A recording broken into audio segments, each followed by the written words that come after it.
anak-anak, bagaimana kabarnya? Tetap sehat dan semangat terus ya. Hari ini ketemu lagi dengan Tante Trini di kelas Pratama Sekolah Minggu Online Gereja Baptis Indonesia Batu Zaman. Hari ini kita akan bersama-sama belajar bagaimana kita menghargai hamba Tuhan. Firman Tuhan hari ini diambil dari kitab 1 Samuel pasal 26 ayat 1 sampai dengan yang ke-25. Sebelum kita mendengar firman Tuhan, kita akan berdoa bersama-sama. Mari kita berdoa. Tuhan Yesus, terima kasih pagi ini Tuhan berikan kami kesehatan, Tuhan menyertai kami dan memberi kami waktu untuk mendengarkan firman Tuhan. Berkati kami Tuhan supaya kami mengerti firman Tuhan pada hari ini. Terima kasih Tuhan Yesus. Amin. Sebelum kita mendengar cerita bersama-sama, kita akan memuji Tuhan ya. Pujian berjudul Kasih Yesus. Kalian pasti sudah bisa. Ayo nyanyikan dengan semangat untuk Tuhan.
Wah, kalian sudah hebat memuji Tuhan dengan luar biasa semangatnya. Ya, dari pujian tadi kita belajar tentang kasih Yesus yang indah, yang besar, yang luas, dan yang dalam. Hari ini kita mau bersama-sama mendengarkan cerita tentang Daud dari firman Tuhan, bagaimana Daud memiliki kasih yang besar kepada Raja Saul.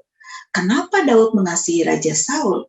Padahal Raja Saul selalu melakukan hal-hal yang tidak baik kepada Daud. Kita dengar dulu sama-sama ceritanya ya. Ini adalah Raja Saul. Raja Saul iri pada Daud karena kalah hebat. Karena itu dia ingin membunuh Daud. Rakyat sering memuji-muji Daud. Saul mengalahkan beribu-ribu musuh, tetapi Daud berlaksa-laksa. Berlaksa-laksa artinya puluhan ribu, bukan cuma ribuan. Raja Saul sangat marah setiap kali ingat kata-kata rakyatnya. Dia tidak terima kalau Daud lebih hebat daripada dia. Ya, Daud memang hebat. Dia pernah mengalahkan Goliat. Padahal tidak ada satu orang pun yang berani melawan Goliat termasuk Raja Saul. Tetapi Daud dengan mudahnya bisa mengalahkan Goliat menggunakan ketapel dan batu kali. Ya, Daud juga sudah menang beberapa kali ketika perang, sehingga rakyat lebih memuji Daud daripada memuji Raja Saul. Karena Raja Saul membenci Daud dan ingin membunuhnya, Daud melarikan diri. Lalu ia bersembunyi di dalam gua. Ketika mereka bersembunyi, Daud dan teman-temannya ada yang memberitahu bahwa Raja Saul sedang menuju ke gua itu. Lalu, apa yang harus mereka lakukan? Kalau mereka keluar, tentu saja Raja melihat mereka. Akhirnya mereka menyelinap lebih ke dalam gua agar Raja tidak melihat mereka karena di dalam gua lebih gelap, sehingga Raja tidak dapat melihat siapapun di dalam gua. Ya, ketika melihat ke dalam gua, Raja Saul memang tidak dapat melihat Daud dan teman-temannya. Lalu ia masuk ke dalam untuk buang air. Nah, mungkin Daud berpikir, kalau saja dia membunuh raja, dia pasti bisa. Karena raja tidak tahu kalau ada Daud di situ. Tetapi Daud tidak mau membunuh orang yang pernah dipilih dan diurapi Tuhan. Ia mau mengampuni. Tahukah kamu apa yang dilakukan Daud? Dengan diam-diam, ia menyelinap di dekat raja, kemudian memotong ujung jubah raja itu.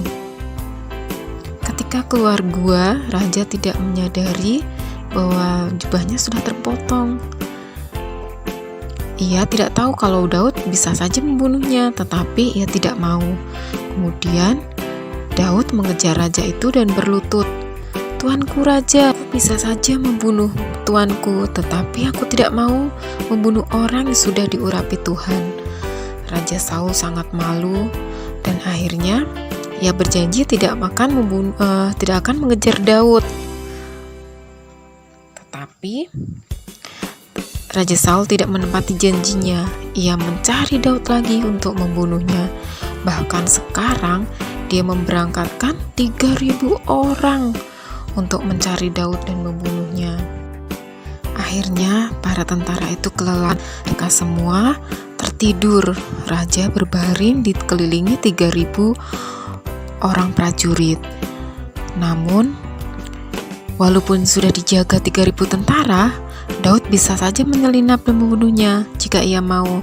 Tetapi Daud hanya mengambil kendi dan tombaknya. Raja melihat Daud, dan kali ini raja menyesal dan berkata, "Aku telah berbuat dosa. Pulanglah anakku Daud, sebab aku tidak akan berbuat jahat lagi kepadamu." Anak-anak, sikap Daud ini sangat tepat. Ia tidak mau membunuh orang yang pernah dipilih dan diurapi Tuhan. Daud memilih mengampuni orang yang bersalah kepadanya. Dari cerita hari ini kita belajar bagaimana Daud menghargai Saul, karena Saul sudah diurapi oleh Tuhan. Walaupun Saul melakukan kejahatan, Daud tetap menghargai dan memaafkannya. Anak-anak, Tuhan juga ingin kita seperti Daud. Kalian tahu tidak? Seorang yang sudah diurapi oleh Tuhan adalah hamba Tuhan. Nah, Tuhan mau kita juga menghormati hamba Tuhan. Bagaimana sikap kita terhadap hamba Tuhan di gereja kita? Apakah kita sudah mengucapkan terima kasih untuk pelayanan hamba Tuhan ketika mereka melayani di gereja kita? Ayo, mulai sekarang kita coba untuk melakukannya ya. Kalian pasti bisa seperti Daud. Ayat hafalan kita hari ini diambil dari kitab 1 Samuel 26 ayat yang ke-9. Tetapi kata Daud kepada Abisai, "Jangan musnahkan dia, sebab siapakah yang dapat menjamah orang yang diurapi Tuhan dan bebas dari hukuman?" Kita ulangi sama-sama ya. 1 Samuel 26 ayat yang ke-9. Tetapi kata Daud kepada Abisai, "Jangan musnahkan dia, sebab siapakah yang dapat menjamah orang yang diurapi Tuhan dan bebas dari hukuman?" Ayo, kalian coba hafalkan ya. Kalian pasti bisa. Pelajaran kita hari ini sudah selesai. Ingat ya, jangan lupa kerjakan tugas yang ada di lembar pelajaran kita. Dan lembarannya juga boleh kalian beri warna ya. Mari kita akan berdoa untuk menutup pelajaran kita hari ini. Tuhan Yesus, terima kasih hari ini kami belajar dari Daud, bagaimana kami juga harus menghargai hamba Tuhan.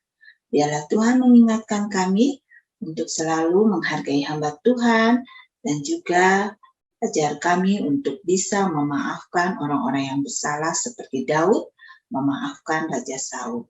Berkati kami dengan kesehatan, supaya minggu depan kami boleh kembali bersama-sama belajar di sekolah minggu online di kelas Pratama. Terima kasih Tuhan Yesus. Amin. Oke anak-anak, sampai ketemu lagi minggu yang akan datang. Tetap sehat dan semangat terus ya. Tuhan Yesus memberkati kita semua. Dadah. Bukan yang dilihat manusia,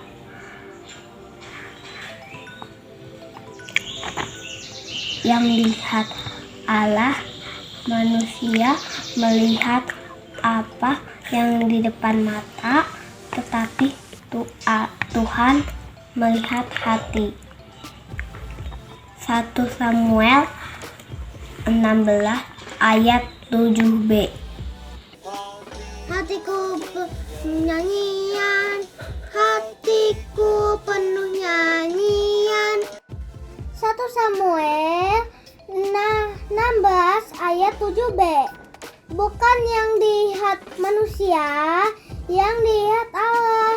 Manusia melihat apa yang di depan mata, tetapi Tuhan melihat hati.